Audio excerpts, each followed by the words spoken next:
See if we can't burn this place down real quick. Yo, what's up, y'all? Thanks for checking out the video. In this one, we're bringing back the old battery box. I don't know if you guys have seen my previous video, but I made this battery box 5 or 6 years ago, and made a video about that on my channel. I'll link it in the description below. But basically just a quick, easy battery box. And it lasted up until the end of last year, where basically I just destroyed the harness. So what I'm going to do in this video is I'm going to rebuild the wiring harness for this battery box. Except last time I wired in all these components, like I wired in 2 plugs. There's a spot for 2 different batteries in here. You could use either plug, wired in the light, wired in the switch for the light. And was it functional? Yeah, it was functional around the campsite. Things have changed a little bit now. Half the time I'm camping, I'm in a camper. And I've got flashlights, and I've just got other things in my system to where, some of the functionality in this box just really isn't, it just really isn't worth it for me. I'm only going to use this box specifically for my Garmin fish finder. So I just don't need all these plugs. So what I'm going to do now is I'm going to rebuild a wiring harness for this 12-volt battery.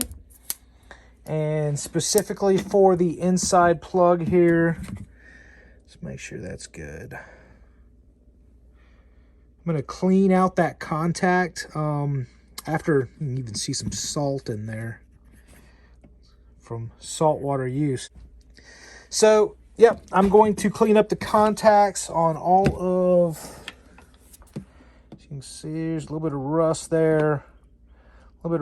So we're going to build a new harness, wire in the little fuse line, and get it working again, and just set it up specifically for a fish finder. None of the bells and whistles, none of the other things that are cool to add to a box like this, but at the same time unnecessary in many ways, especially if you're just using it the way I use it. Also, with a little forethought, as you can see, this box, I've glued it.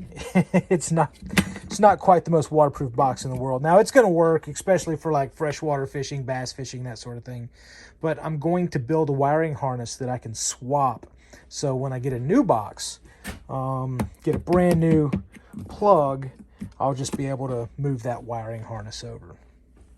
So give you a look at it, what it looks like inside right now. This is going to be the switch. And these are the 2 cigarette lighter 12-volt plugs. So for this particular build, I am just going to use one of them. And I'm going to use the one on the inside hinge here. That way I Velcro the battery in so it doesn't move around. And that wire will just come up and in like that. So y'all stay tuned. Here we go. The battery that I'm using, here's the part number code right here. But this is a 12-volt, 14 amp hour. Lead acid core deep cycle battery. This battery full is plenty for the weekend to run a fish finder on. I've ran it 3 days and fished 3 days straight. Not a problem with this battery. So this is plenty big enough, let you see the top of it, to run my Garmin. And like I said, that's all I'm going to run with it. I don't really need it anymore for anything else. So that's the battery that we're using. All right, so I said we're going to keep this simple. We are going to keep this simple. So this is going to be our wiring diagram. We've got our battery, red and black. The 20 amp fuse is going to go on the red. It's going to get wired up to the plug and back to the black. And that's it. And the beauty of this setup is when there's less built into it, there's less to go wrong. Right? There's less little connectors and splitters that all have to do their job and can't corrode or pull out any for the whole system to work. So when you've got all this wiring built into it and you've done it yourself and you can do all this stuff with a box, that's great. But over time, you know, wires pull out, you know, or wires are going to corrode, and, you know, you may not have the length you need to cut it down because you've spliced it and cut it so many ways. And that's kind of what I'm dealing with here. So that's one reason I am simplifying this process. I want to make it super easy, and I want to just be able to yank it out, put it into another box as far as a wiring harness goes, and roll with it that way too. So we're moving away from the multifunctional use, moving into the, this is a battery box for my fish finder, and that's it. All right, I'm going to talk a little bit about the parts that you need for this. We're making a simple wiring harness. So when you're doing 12 volt type stuff, really all you need is 16 gauge wire. So that's what I would recommend going with, 16 gauge wire. I would also recommend color coding your wire. So once you built your harness, you know where the red is and you know where the black is. If you use the same spool of wire, things can get confusing a year or 2 years down the road. Next up is going to be our terminal kits. I'm going to use all new terminal pieces for the new wiring harness. Nothing from the old harness is going to get used except the fuse line. And I've put a brand new 20 amp fuse in there, so that's good to go. I just got to wire this into the new harness. If you are going to use things like, or wire in lights or a switch, one of the easiest ways to do that is with a tap splices or a tap splice. All this really does is it has a little blade in there, and when you clamp it and crimp it, that blade slices into your wire, and it allows another wire to be tapped into that wire. So we're not using that for this build because we want to keep it simple, but that's what those are used for. And if you are doing a multi-purpose box, that's something you're going to need. And last but not least, if you don't already have them, is a set of fuses. Now there's a 20 amp in here. I like keeping these around because I've got other stuff that uses these fuses, so I like having them around. But yeah, you can pick the individual sizes up individually, or you can buy them in a pack. I just buy them in a pack. All right, first things first on building this wiring harness is we got to pop these guys out of their packages, measure out some line. All right, and here is the fuse line. This is going to get wired in with the positive. Take about 10 inches. We'll go a little bit more. We're going to take about a foot of the black. Now the black's going to need to be a little bit longer than the red because we're working in the fuse line on the red.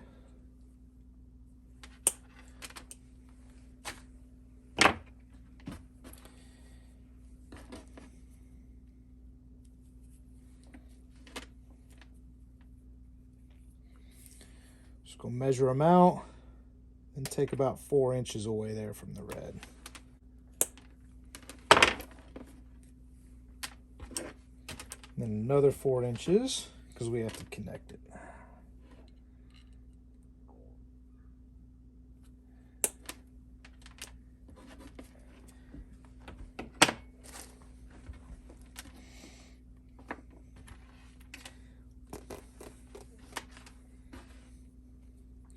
All right, so next thing we got to do is we got to strip our wires. So you want to strip about that much off of each end of the wire because we're going to have to tie them into each other. All right, so one tool that you may need here is a wire stripper. This will cut or strip wire. As you can see, it's got the different gauges. This is for crimping. The different gauges. This is for stripping, and this is what we're going to use. And then there is a little cutter there for cutting line. But yeah, this is a great little tool to use when you're working with this type of stuff. Also, if you're old school, you can use some pliers like this. Just be real careful. Look how dirty that is. Just be real careful about not cutting all the way through your wire. But with this particular tool, you don't really have to worry about that. So there's 16 gauge right there. That's what we're working with. So we're just going to go ahead and strip out all of our 16 gauge line.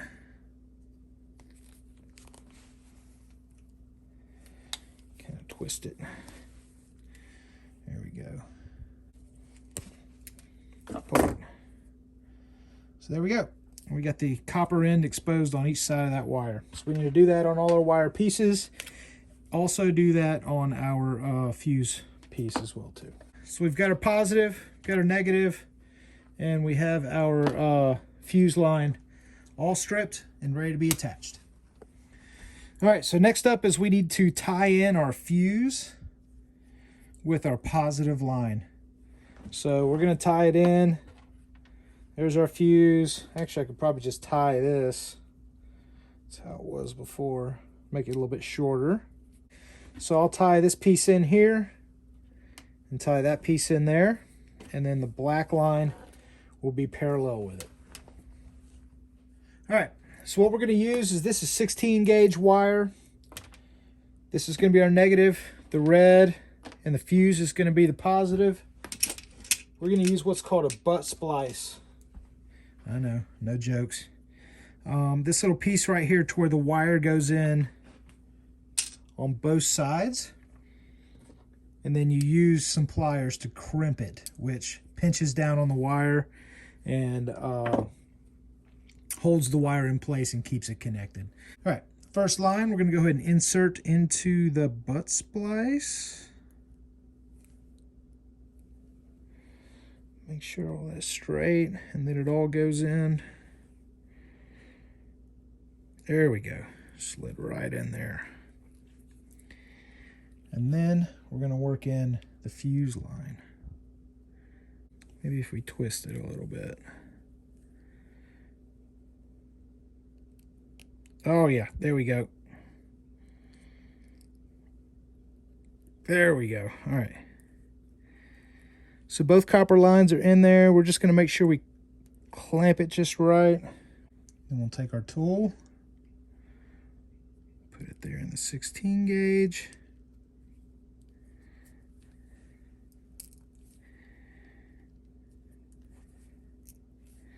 And I like to hit it at all three ends, well, both ends and in the middle. So there we go. We've got a good connection there. Do the other side.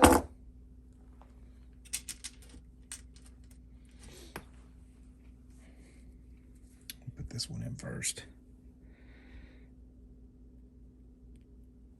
There we go. That one went in much easier.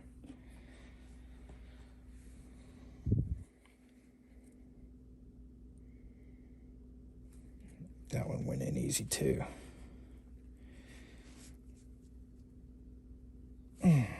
Push it in as far as it'll go. Clamp it at both sides and in the middle. So there we go.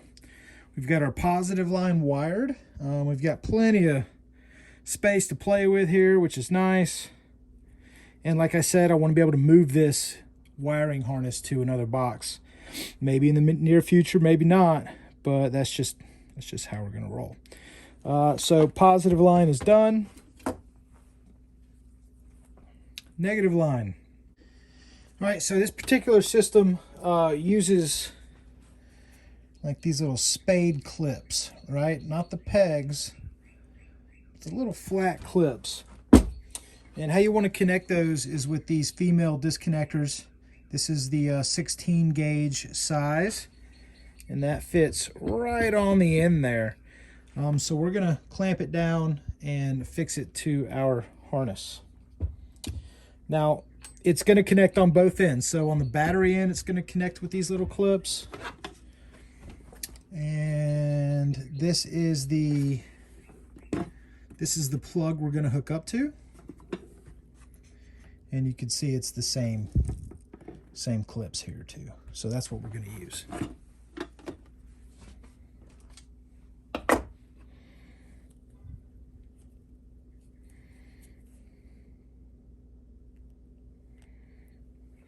So we're going to seat the female disconnect all the way down onto the wire.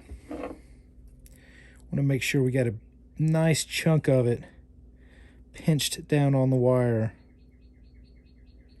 for a good connection. Ah, I just pushed it off. Hang on. There we go.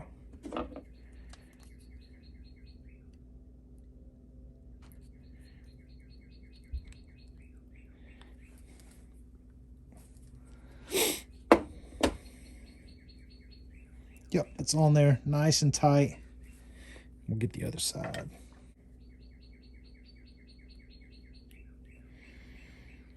And see, we're going to seat it all the way down on the clip.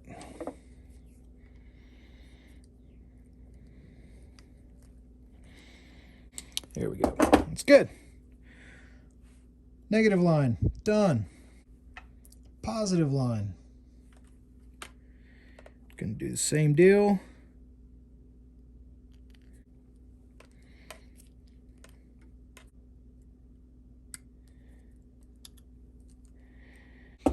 And you want to make sure you get a nice bite down on that wire right there, on the copper wire. I don't know if you can see it in there. So there we go. Next up on the list is I just want to secure these ends, right, so they don't get confused. We see the black line is the negative line. The red line is the positive line. Now I'm going to use some zip ties to connect this all together in a harness. I will flash it up a little bit and use these green ones. All right, so we're just going to go ahead and cut the access zip ties off. There we go.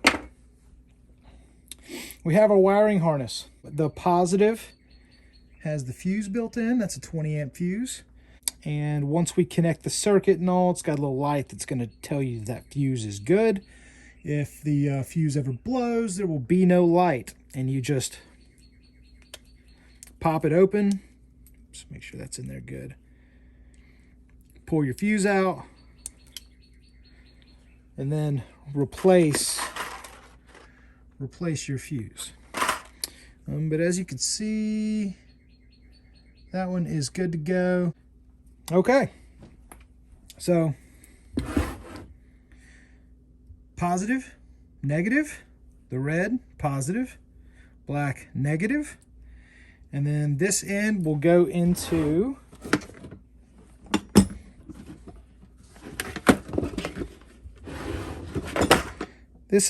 here. As you can see, there's positive and then negative. So we're just going to go ahead and set this up.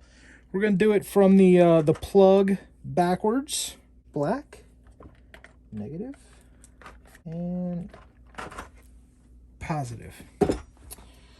So battery, see I got some Velcro in there, keeps the battery from sliding around in the box. Push it right up to there. All right. So positive, negative. And you also want to keep this as simple as possible, because if you cross these lines and get it backwards, there's going to be sparks, there can potentially be fire, and you can blow your fuse. There we go. So the circuit is connected. Just going to put that back down in there. I'm just going to go ahead and hook the Garmin up real quick and give it a test run. Now, this is the simplest way to do it. Of course, you can wire in all sorts of gizmos or whatever. But, you know, at the end of the day, if you want something reliable, keep it simple. Make sure this is connected and good. Yep. Good there. All right, well, let's see how we did.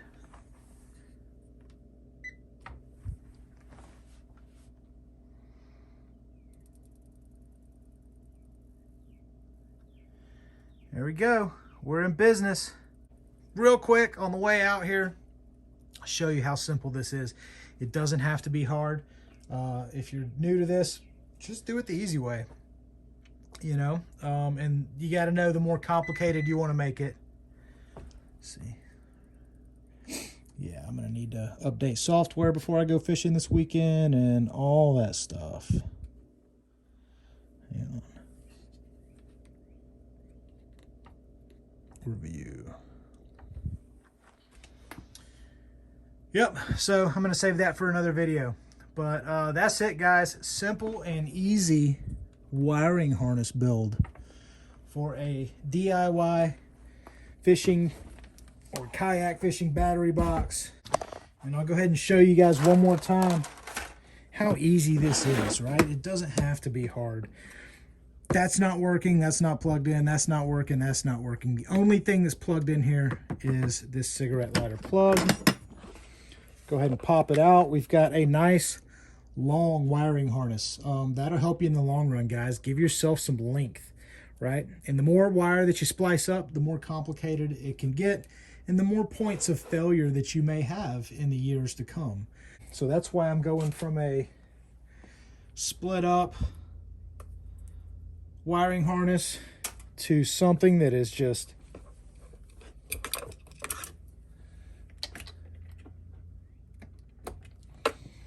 as easy as can be. Right now, really important, guys, do not skip the fuse. Always wire in a fuse. That way, if there's a surge, if there's a problem, if there's a short, that fuse is going to pop and disconnect your current. So that's really important. So thanks for checking out this video on a DIY power box that I'm basically just restoring for future use. And like I said, it's just evolved to the point to where I don't need all the bells and whistles on it anymore. I just want it to run my Garmin while I'm out bass fishing or saltwater fishing. So thanks for checking out the video. If you guys have any questions or comments, let me know.